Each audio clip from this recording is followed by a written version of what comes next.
Viramanılace Vurdarışanıtai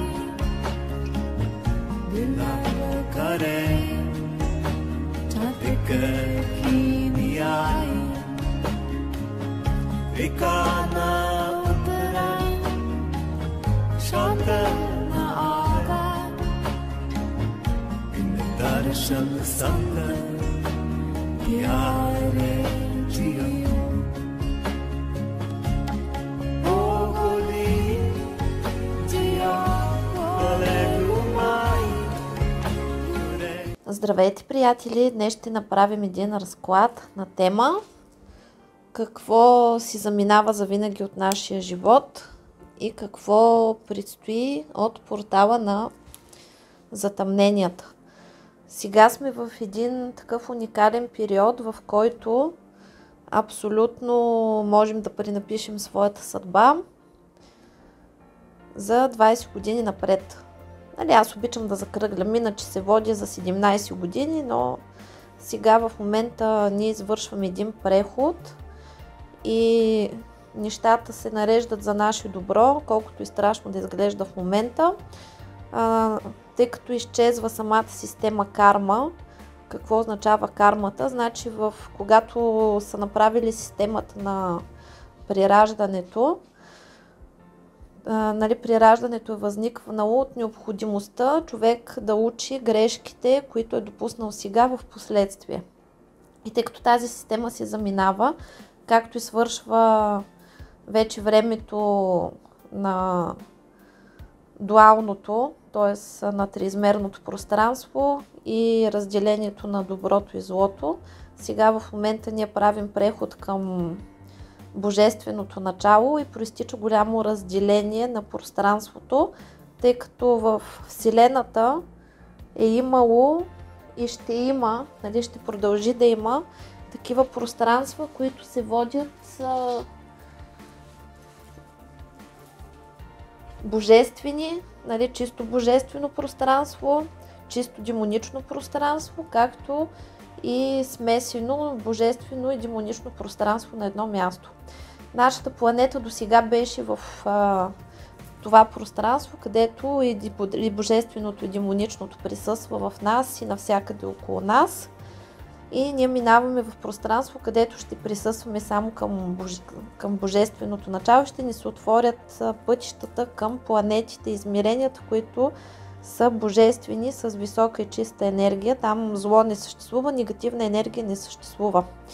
А в нашето пространство негативната и положителната енергия работят една за друга, като взаимно израстват. Тоест нашите трудности, нашите неприятни ситуации в живота, това са тези ситуации, които ни карат да се движим напред, да израстваме, да помъдряваме и да опознаваме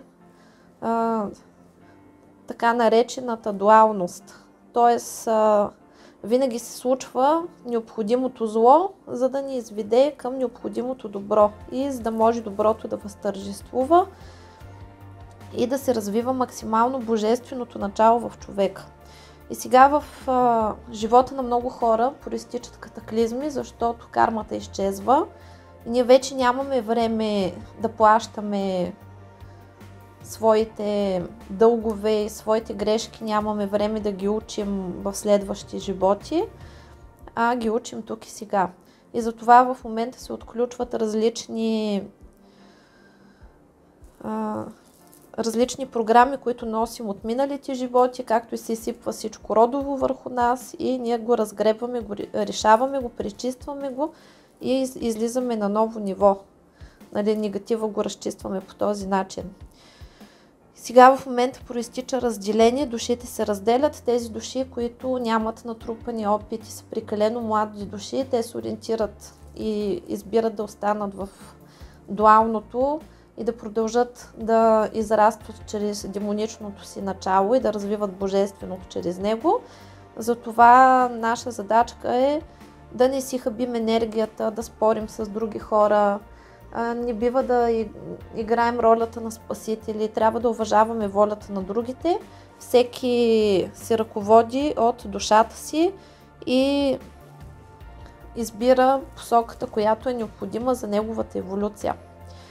За нас е важно ние да гледаме себе си, да вървим напред, да работим, да не се отказваме и да постигаме своите цели и също така от ден на ден да ставаме все по-силни, все по-уравновесени и да вибрираме на чистотата на Божественото. Какво се случва в момента? Сега в момента една част от човечеството, заедно с нашата планета, ще премине в ангелските измерения и хората минават от човеци в ангели, а другите ще си останат човеци и ще се раждат на други подобни планети, като нашата в момента, в следващите си животи, но сега в момента просто се чистим и трябва да бъдем мъдри, да се учим да бъдем позитивни, тъй като самите ние, като сме изградени от божествено демонично начало, нашата Вселена също е изградена от тези две начала и при нас има наличието на две сили, а човечеството е важно и за двете сили, и за демоничното начало, и за божественото начало, защото ние сме един вид генератори на енергия. Тоест, боговете са създали хората, за да може тези хора да ги прославят и да има енергообмен. И за боговете ние сме деца, защото какво означава Бог? Бог означава човек, който е достигнал състоянието йерарх, т.е. творец. И съответно ние като деца на боговете, ние се развиваме, вървим по златната стълбичка на еволюцията и отиваме към божествено начало, към развитие, достигането на състоянието творец.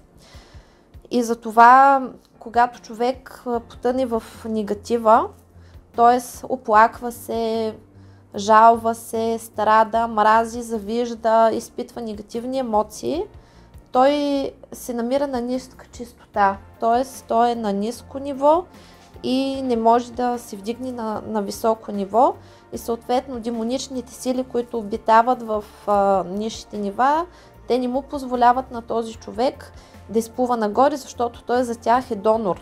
И той със своите страдания, със своето мрънкане, негативно мислене, негативни състояния, депресии и прочее, той ги храни и ги прави силни. И съответно, когато човек започне да се труди да излезе от ниските нива, те там трудно го пускат. И затова винаги има някакви препятствия, винаги има някакви провокации, докато ние стабилизираме. Но плюса на тъмните е, че те винаги ни пробиват и стигат до нас чрез нашите травми. Тоест там, където ние реагираме емоционално, ние имаме някаква травма и винаги натискат тези бутончета, за да можем ние да си ги видим, да влезем в състояние на осъзнатост и да се изцелим. Тоест всяко нещо, което се проявява негативно в нашия живот, това ни е подсказката, в тази посока ние трябва да работим и да движим напред, за да израснем и да станем неуязвими. И когато вече човек спре да реагира емоционално на каквито и да било провокации, то той е защитен и той може да каже, че е просветен и че е силен и това е умението да стоиш в център. Но няма как да застанеш в център, ако ти имаш травми, защото все някой ще натисне тази ваша травмичка, за да ви я покаже, че имате, за да можете да се изцелите. И сега в това време на затъмнения, ние можем да се освободим от негатива и да пренапишем цялостно своята история, да се настроим на позитивна чистота, така че да служим на светлите богове, на светлите сили, които се хранят с нашата положителна енергия и се грижат, като ни изпращат хубави събития, хубави емоции, за да имаме правилен енергообмен. И затова, когато се обръщаме към светлата страна, ние винаги можем да искаме и то всичко да искаме. Колкото повече искаме, ние дори сме длъжни да искаме, защото те с удоволствие сбъдват нашите мечти и желания и нашата радост ги храни и ги прави още по-силни.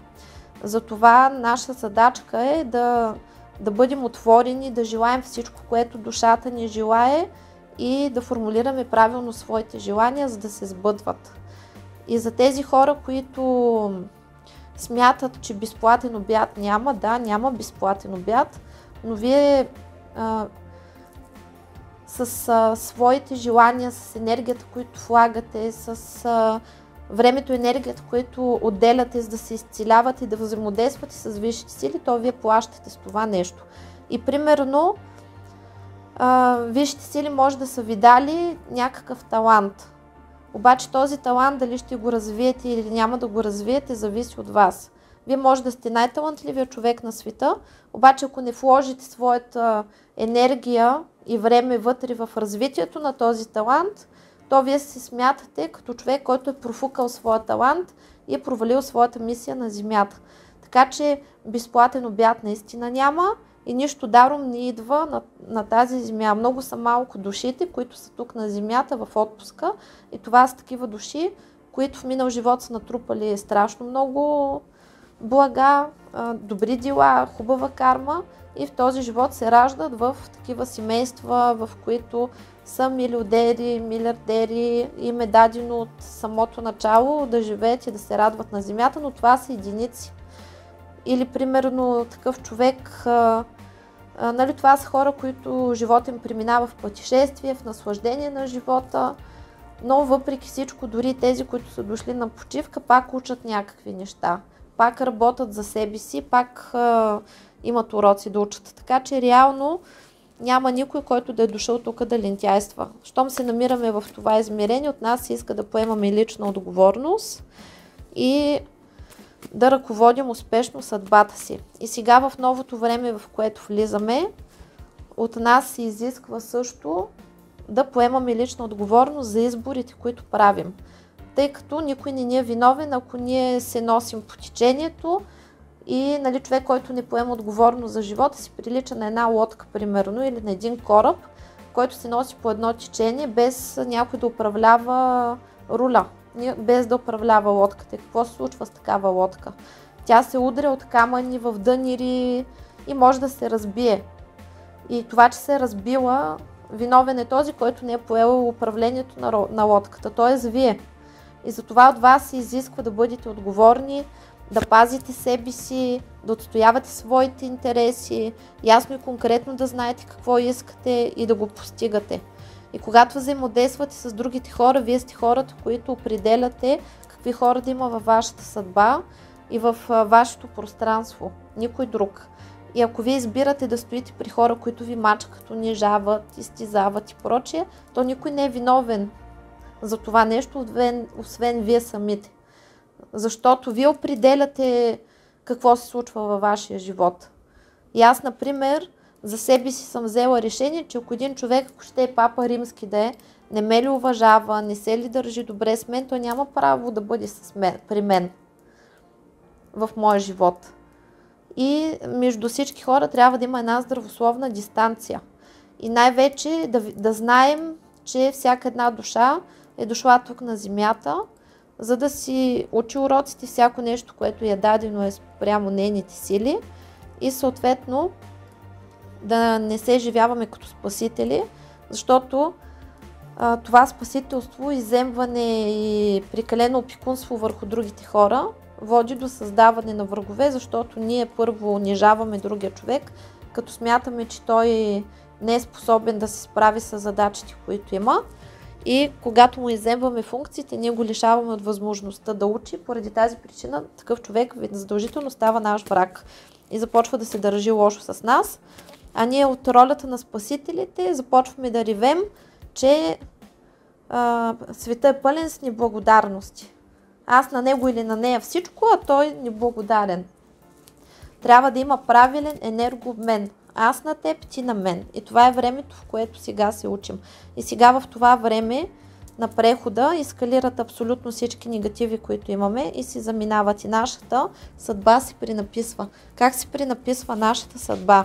Сега в момента се освобождаваме от всякакви мъки, страдания и депресии, самоизтезание, самобичуване, негативни мисли, негативни състояния, както и ниско самочувствие.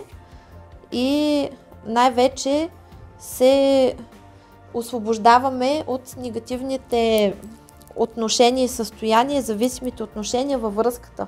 Основните трудности и проблеми сега в момента са в взаимоотношенията между половите, както и взаимоотношенията между близките, т.е. между родители, деца, брати, сестри, навсякъде се разкъсват кармичните възли и се изчиства негатива и ние се учим да бъдем цялостни. И важното е, например, в партньорските отношения ясно и конкретно да знаем какво искаме.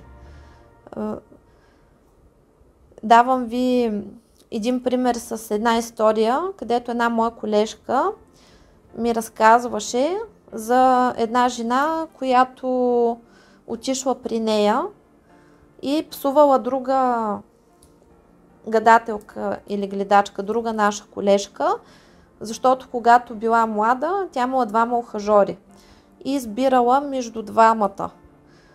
И се чудила кой, отишла при гледачката и попитала кой от двамата да избира и гледачката й казала да избере този, за който се омъжила в момента. Тя го избрала, омъжила се и нейният мъж се превърнал в алкохолик, почнал да я бие, да се държи лошо с нея, пък другият си намерил друга жена и станал богат и успешен човек и тази смята, че гледачката била виновна, че била насочила към този мъж. А моята колежка е казала: изобщо не ти е виновна колежката, която така ти е казала, ти другия мъж да беше избрала, който сега е станал богат и успешен, ти него щеше да провалиш.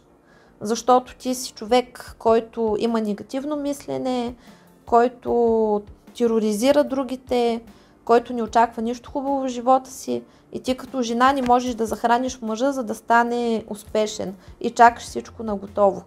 И когато примерно вие избирате партньор, е много важно да знаете ясно и конкретно какво искате и какво търсите, защото когато сме влюбени в идеята за партньор, то много често очите се затварят и се взима човек, който въобще не отговаря на вашите критерии за партньор. И след като подмине малко време и паднат розовите очила, започва една война, в която вие започвате да недоволствате срещу другия човек, започвате да го критикувате, да се опитвате да го променяте, а другия човек не е длъжен да се променя заради вас. Че кои сте вие, че да променяте когото и да било. И съответно или такъв човек става и се тръгва, или започва да се държи лошо с вас, или има други по-слаби психики, които започват, се затварят в себе си, може да посегнат към алкохол или други неща. И 99% от неудачните връзки са за това, че човек, хората изначално не се приемат такива каквито са. И вместо да използват любовта за това, за което е дадена на хората, за да израстват един чрез друг, да творят, да си помагат, да се развиват и да вървят заедно ръка за ръка през живота, да си помагат, да се уважават и да се подкрепят, те започват една битка на его, в която се налагат волите, кой кого ще прицака, кой кого ще подчини и после се започва вай, колко съм нещастен или колко съм нещастна. И на мен не ми върви в любовта. Затова едно време, когато хората са се срещали, имал първо пробен период и годеж. Вие не можете да се хвърлите от самото начало в една връзка през глава и после да кажете: на мен не ми върви в любовта, защото влизам във връзката набързо, трае някъде месец-два и всичко приключва по един и същи начин. Това е защото вие се ръководите не от любовта, не от разума, а от страстта. И съответно, когато една жена се хвърля през глава и си търси мъж, то тя е готова на всичко за него и не подбира особено. И мъжа няма смисъл да се старае за нея. А когато жената си има изисквания и не прави компромиси с качеството, то мъжа, който иска да бъде с нея, ще си помисли хубаво дали е готов да се старае за тази жена или не. И примерно аз много се очудвам, когато ми се каже: излязох на среща с един мъж и повече той не се обади. А защо трябва да ви се обади? Длъжен ли е той да ви се обади? Или бяхме на 2-3 срещи, той после ненадейно изчезна. Има такъв тип мъже, които нямат намерение абсолютно никакво да имат сериозни отношения с жена. Без значение това дали сте вие или не. Има такива мъже, които са бройкаджи. И това, че един мъж говори красиво или ухажва красиво, това не значи, че той е качествен мъж.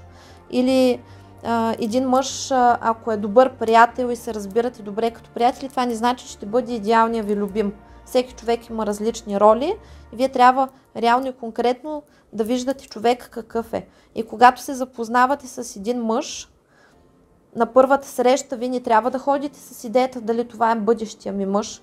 Вие отивате просто на кафе с човек, с който да се запознаете. И ако евентуално този човек се окаже достоен за вас, тогава вие да го допуснете до себе си. И когато се влиза в отношения с мъж, то не бива да се бърза, защото когато се бърза, се пропускат детайлите. И съответно, вие няма как този човек, когато сте се нафантазирали, сте с фикс идеята, че искате мъж сега и веднага, искате семейство, часовника ви тик-такъл или прочее, да разберете дали този човек е вашия човек. И е много важно, когато се избира партньор, първо вие да имате представа какъв е партньора. Аз съм ви го казвала нееднократно. Партньор се избира с главата. И когато го избирате, трябва да отговаря на всичките ваши критерии. Материално положение, социално положение. Голяма заблуда е да си мислите, че примерно един човек, ако е обвързан, той, защото вие сте се появили, ще се разведе и ще стане необвързан. Един човек, който е честен, който е доблестен и развит и е уравновесен, знае какво иска от живота си, той няма да стои при партньор, с който не е щастлив. И да ходи да предателства, и да му изневерява, и да го мами и прочее. Един човек, който реално държи на себе си, на достоинството си, той, когато не е щастлив с един партньор, ще му каже: извинявай, ние двамата не можем да бъдем заедно и ще се раздели с този партньор заради себе си. И ще има доблестта да не губи своето време и времето на другия партньор, в което могат да си намерят по-подходящи партньори и да бъдат щастливи. И затова, когато влизате в отношения с обвързан мъж или с обвързана жена и чакате да стане чудото, това е загуба на време. Защото първо, когато отидете при някой, който е склонен да кръшка и ви изневерява на жена си, той после ще изневерява и на вас. И не си мислете, че така с вълшебна пръчка ще дойде феята от някой от приказките там, от Пепеляшка или от другите приказки, ще го докосне с вълшебната си пръчица и той ще стане друг. Хората са такива, каквито са. И вие трябва да бъдете реалисти. И не да влизате в отношения с другите с ниското си самочувствие. Примерно, видяли сте се на едно кафе, той не се обадил и вие вече, горката, ето пак не ми върви. Това е негативно програмиране. Жената, за да бъде красива, за да бъде желана от мъжете, трябва да бъде в позицията кралица. И как кралицата си избира мъж? С турнири. Тоест, мъжете трябва да се борят и да доказват, че са най-доброто. И вие трябва да гледате дали този човек е щедър, дали е добър, дали ви уважава, дали е готов да ви помогне в трудна минута, да видите дали иска да се грижи за вас или идва само да консумира. И когато го видите, че не е качествен, чао, а не да си мислите, да гадаете на боб и да познавате на леща дали той ще се оправи. Разбирате ли? Сега в момента си заминават детските ви травми, се изцелява вътрешното дете и много от вас се изцеляват от майчините програми, излизат от програмите на своя род и на своите семейства и започват живота си на чисто, а много от вас в момента искат да имат бебе и се подготвят за бебе. Също така това е момента, в който излизате от негатива, от негативните мисли, от негативните състояния, излизате на едно ново ниво и установявате как от ден на ден възвръщате себе си, своята божественост и започвате да мислите все по-позитивно и по-позитивно, ставате осъзнати и нещата, за които преди сте страдали, вече не страдате за тях. Получавате ключ за всички ситуации, този ключ е и буквален и преносен. В смисъл, че някои наистина ще имат покупка на жилище или продажба на жилище или движимо-недвижимо имущество, а за други това е ключ от ситуация, в която вие сте се въртяли, тя била задънена. Това е период, в който вие ще успеете да излезете от дългова яма, от безработица, безпаричие, от ситуация, която е продължавала дълго време и вие не сте намирали изход от нея. И от тук нататък всичко във вашия живот ще се нареди като по ноти и ще идват хора, които да ви помагат, ще идват различни ситуации и от вас се иска да сте позитивни, да вървите напред и да не се вкопчвате в никого и в нищо от миналото. Значи всяко нещо идва във вашия живот, свършва си работата и си заминава. Това важи и за хората. И много важно да приемаме хората като наши учители. Тоест, ние винаги срещаме хора, от които имаме какво да получим и какво да им дадем, защото взаимодействието между хората, това е енергообмен. И ние привличаме такива хора, които са сходни на нас, но в тях има неща, които ние нямаме и можем да получим и съответно имаме какво да им дадем, за да ги допълним. И съответно всеки човек присъства в нашия живот толкова време, колкото е необходимо. Тоест влиза, извършваме енергообмена, двамата израстваме, научаваме по нещо ново, всеки по пъти си.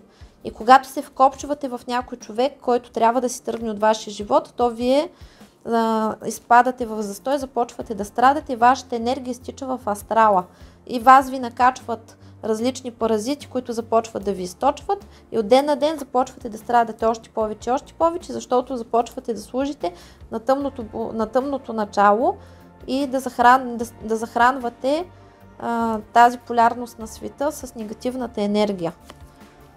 И за това в момента всички връзки, които трябва да бъдат прекъснати, се прекъсват, а тези хора, които трябва да останат във вашия живот, ще останат. И тези хора, които вече им е свършило времето във вашия живот, се заминават, за да може да дойдат новите хора, които да внесат нова енергия във вашия живот.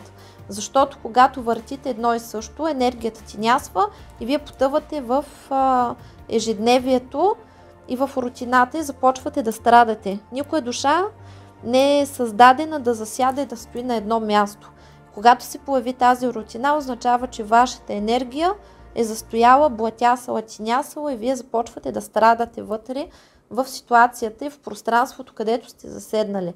Затова винаги трябва да има обновляване, да има движение, да имате нови впечатления, да правите нови неща, да си позволявате да се радвате на живота и да не се стискате за старото. Възстановява се женското божествено начало, самочувствието, което е пострадало от неудачни връзки и ви се отварят изцяло пътищата за успех. За някой това е успешно взимане на шофьорски книжки, покупка на кола също, или продажба на кола, както и успешно изцеление от травми, катастрофи, страх от шофиране и други подобни състояния. Сега е момента, в който се събуждате, излизате от работохолизъм, от фикс идеи и много неща във вашия живот в момента се променят и вие си отваряте очите да мислите по нов начин. Приключва трудния период във вашия живот на страхове, на неизвестност, на трудности, на предателства, на триъгълници. Изчиства се лошата родова история. Вие се намирате в дълбоко изцеление, енергийно, душевно, духовно и се готвите за нова любов. Готвите се да отворите душите и сърцата си за взаимно разбирателство и за правилен енергообмен. И сега в момента проистича изцеление на любовните взаимоотношения. И тези, които в момента са сами, много скоро ще си намерят правилния човек. Дори тези, които в момента са с неподходящ партньор, им се отварят пътищата да срещнат правилния партньор и да излезете от зависимите отношения. Винаги, когато рухне нещо, то трябва да рухне, защото рухва само това, което не е построено правилно. И формата, в която съществува, не е устойчива и не е в баланс и няма как да ви направи щастливи. И затова това нещо рухва. И когато пускате хората от вашия живот да си заминават, тези, които са вашите, те се връщат. И Нали, има такива случаи, където трябва двама да се разделят, да се заредят, да научат уроци, после да ги събират. А има и такива, просто които трябва да ги разделят. А тези, които истински са вашите хора, и приятели, близки и любими хора, никога няма да си тръгнат от вашия живот, ако това са вашите хора. Разбирате ли? И знаете ли каква е разликата между хората с щастливи отношения, които ги носят на ръце, които и материално са добре, и са стабилни, и всичко им е наред в живота, и тези, които страдат и са в гадни отношения с някакви партньори, които не ги ценят и които ги мачкат и ги превръщат в просици. Разликата е в самочувствието. Тоест тези, които са добре, просто смятат, че заслужават най-доброто и го получават. А тези с ниското самочувствие, те обират трохите. И затова, примерно, има жени, които взимат алкохолици, насилници, наркомани, такива с хазарти, вредни навици, такива, където в принцип са утайката на обществото. Защото не вярват, че могат да имат нещо по-добро. Разбирате ли? Очаква ви семейно щастие и дълъг живот и партньор до старини. Това е момента, в който вие избирате своя партньор до старини, а тези семейства, които имат договори да бъдат заедно и да преминат през различни трудности, да излязат над надкармично ниво и да останат заедно, им се възстановява семейното щастие и партньорските взаимоотношения. Подготвяте се за споделена истинска любов и вярност, която влиза във вашия живот, и се изчистват травми от сирачество, от загубени родители, от загубени деца, от аборти, спонтанни или осъзнати. Всичко се заминава, както и програмата Сираче. И във вашия живот се излива изобилието на Вселената, като ви се отваря възможността да сбъдвате своите мечти. Тази карта е на мечтите. Гледате и си нажелавате желания, без да бъдете скромни. И когато сте готови, спирате. За тези, които имат много желания, нали, когато сте готови, благодарите за изпълнението на желанията, за да може да се сбъднат по-бързо. Когато благодарим на Вселената за своите желания, така все едно са се сбъднали, те се сбъдват още по-бързо. За тези хора, които имат много желания, могат да сложат пауза и да си нажелаят желанията, когато са готови да продължат.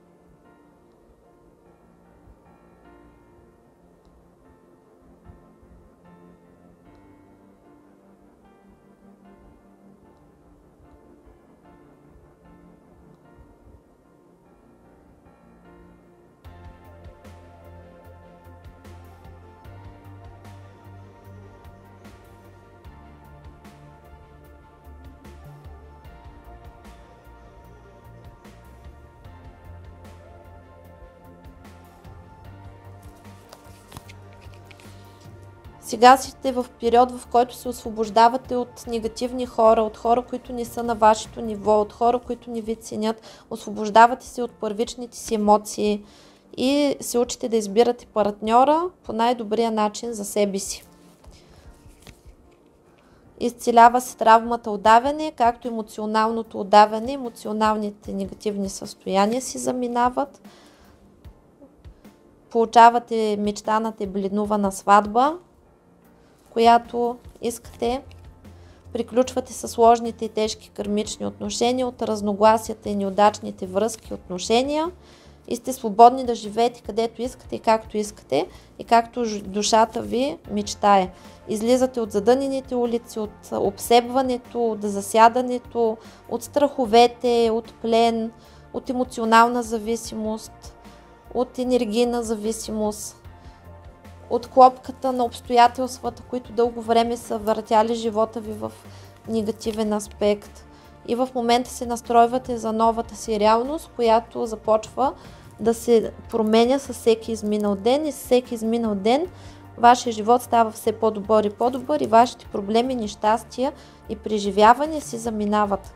Очаква ви споделена истинска любов и човек, който да ви обича и се освобождавате от некачествените партньори, които имат вредни навици, които не уважават, не ви уважават и които не са ви верни. Както търти, които лежат на дивана и вие трябва да ги гледате. Освобождавате се от предатели, от предателства, от удари в гърба и в вашето пространство. Си заминават всички хора, които не са искрени, честни с вас и вашите пътища се отварят. Значи, когато преживеем някаква ситуация, в която се разочароваме в някой човек, нали, първоначално за нас това е драма.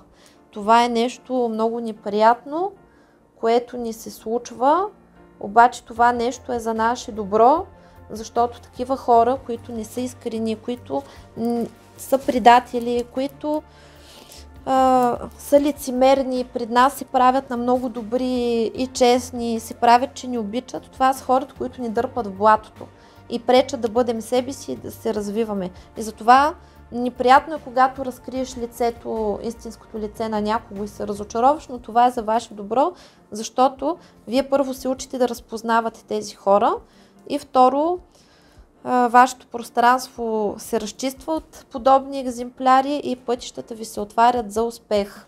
Аз имах един период, в който наистина си мислих, че имам приятели, а те, нали, всичките са били много некачествени хора и в един момент останах почти без приятели. Останаха ми 2 приятелки от миналото и другите ги изчистих, защото се оказаха предатели. И тогава моят живот наистина се оправи и на мястото на тези, които си тръгнаха, дойдоха други много по-качествени. И сега вашия живот се отваря, за да живеете хубаво. Очакват ви прекрасни моменти, споделена истинска любов, високи постоянни доходи. И във вашия живот всичко цъфти и процъфтява и се трансформира в любов, мъдрост, сила. Вие правите преход към новия си живот, към новото измерение, но, нали, това се случва бавно, с подходяща за вас скорост. Също така, вие така или иначе сте победители, излизате от всяка ситуация като победители. Не е нужно да влизате в X идеята, че закъснявате или да се сравнявате с другите. Примерно идеята, всичките ми приятелки се омъжиха, имат вече деца, а аз още нямам. Това за вас е неактуално, защото всеки един човек си има своята мисия, има си договор с определени души и примерно вие беби не можете да направите. Бебитата се раждат, когато те си решат, защото всяка една душа има ден, месец, година и час, в която да се роди и това е неговия код, неговата съдба на този човек, който се ражда.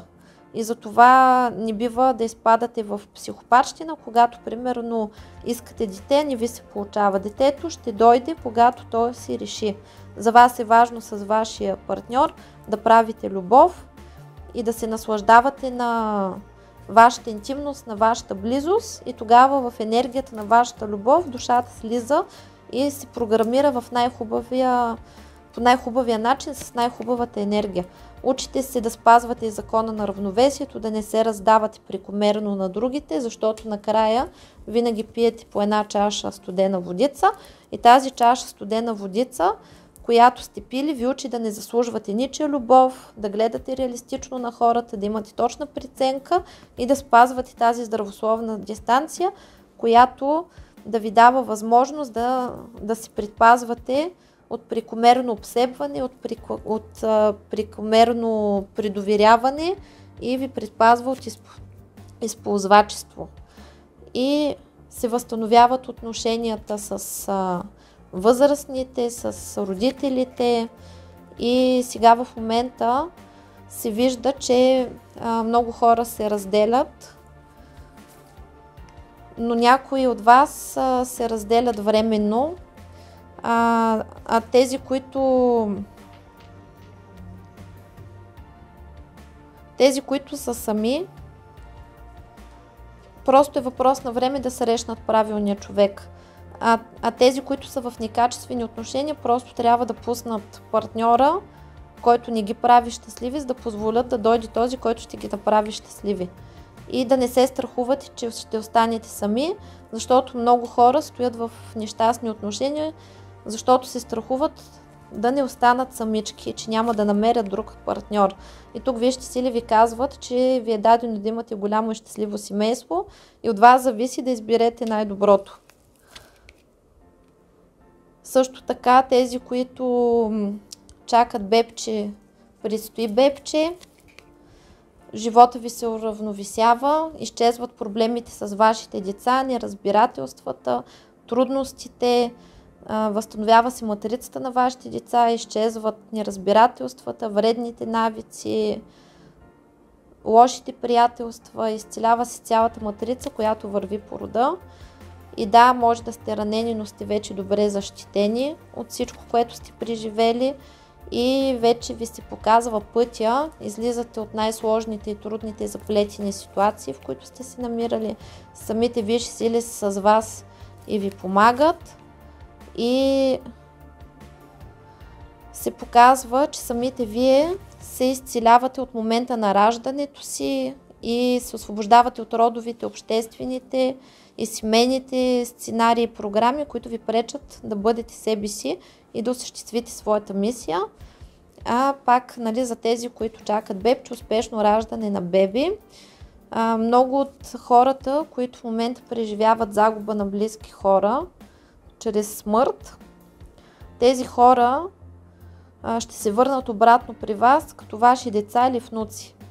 И запомнете, смърт не съществува, това е просто преход в друго измерение и оттам душите се връщат обратно, за да си довършат работата и задачите.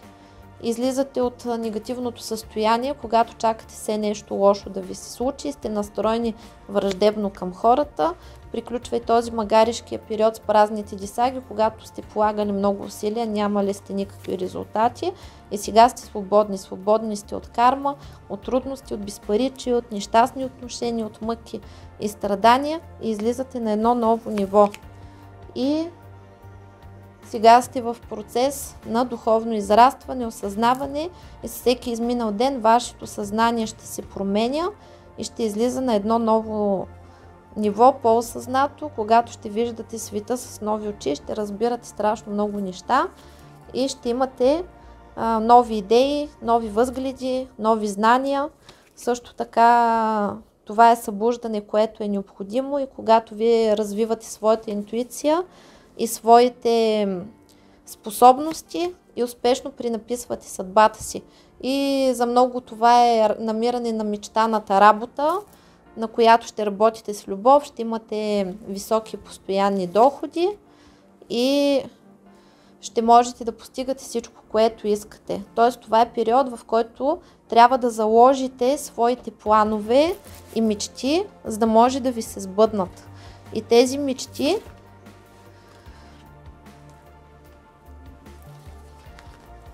да си ги следвате и да не се отказвате от тях. Това е периода, в който живота ви се променя и всичко старо и ненужно се заминава, т.е. самотата, безпаричието, трудностите си заминават. И какво предстои? Вие влизате в енергията на смелостта и се настройвате на енергията на любовта и се готвите да изпитате истинската любов.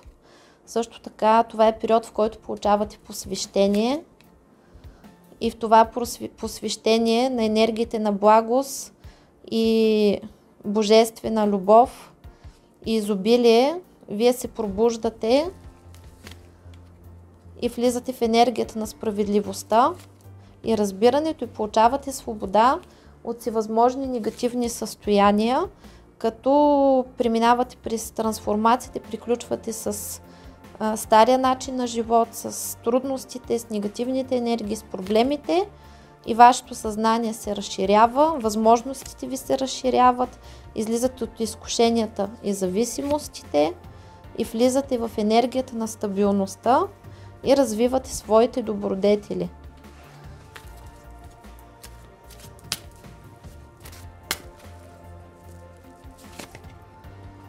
И се отваря вратата на безкрая, вие се настройвате на чистотата на новите енергии, възстановява се вашия вътрешен мир и баланс, възстановява се вашето здраве и красота, който е болен, успешно ще оздравее, ще намери правилното за себе си лечение. и ще прибори всички свои недъзи и недостатъци и дискомфорти.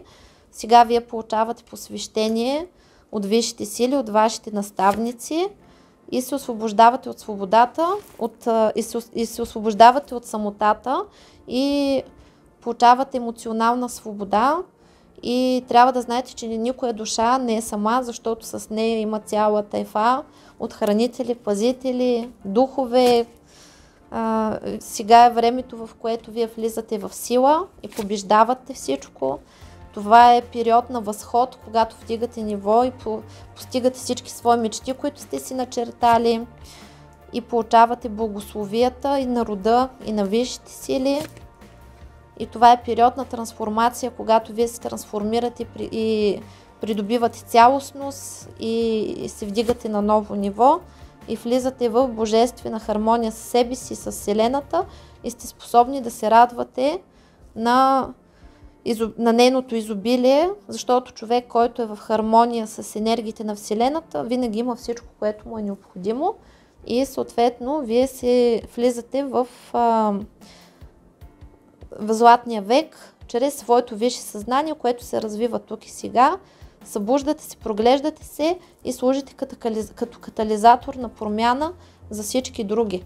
Вие сте хората, които изграждат новото време с новите енергии и строят новия свят на златния век. Благодарим на висшите сили, благодарим и на всички участници, които участват в този преход, за това, че работят, не се отказват и изграждат новия свят, в който в следващите си въплъщения ние ще бъдем в блаженство и в хармония, която е божествена и която е неописуема. Нали, това, което предстои да се случи, неописуемо. То може само да се усети, защото нашето съзнание не може в момента да опише това, което се случва и което предстои, защото нямаме тази база данни опит да го осъзнаем. Тъй като ние векове наред, даже хилядолетия, сме живели в рамките на негативното, в мъки и страдания, и много от нас не могат да си представят, че може да се живее без тези мъки и страдания. Може. Ние отиваме към този нов златен век, в който няма да има смърт, няма да има болести и ще има любов, хармония, разбирателство, и ние ще служим на Висшия дух, на Висшето си аз и на Бога. И ще помагаме за развитието на Вселената и съответно ние ще помагаме на тези, които останат в триизмерното измерение. И ще бъдем техни наставници, помощници, но нали, ще бъде както сега, през една бариера, в която ние ще ги виждаме, те нас не. Така че отпуснете се, не се поддавайте на масовата психоза, не се страхувайте от нищо. Всичко ще бъде наред, всичко се случва по най-добрия начин, и относно смъртта, тя не съществува. Това е просто преход от едно ниво в друго ниво и ние просто сме тук временно в командировка в тази материя, в която се намираме. И всеки един човек може да умре само когато той сам се избере, когато неговата душа реши, че е научила всичко каквото може и избере да си тръгне. А тези души, които имат още работа тук, не са си свършили задачите и смятат да се борят до край, няма как да умрат. Затова, когато вие имате цели, имате мечти и сте твърди в позицията си, че сте борци и че искате да работите, да се усъвършенствате, няма как да ви се случи такова нещо, да загинете. Разбирате ли? Така че не се страхувайте от смъртта, както и не мислете негативно, защото всичко най-лошо вече ни е зад гърба, а най-доброто предстои. И както винаги ви очаквам с добри новини. Чао, чао!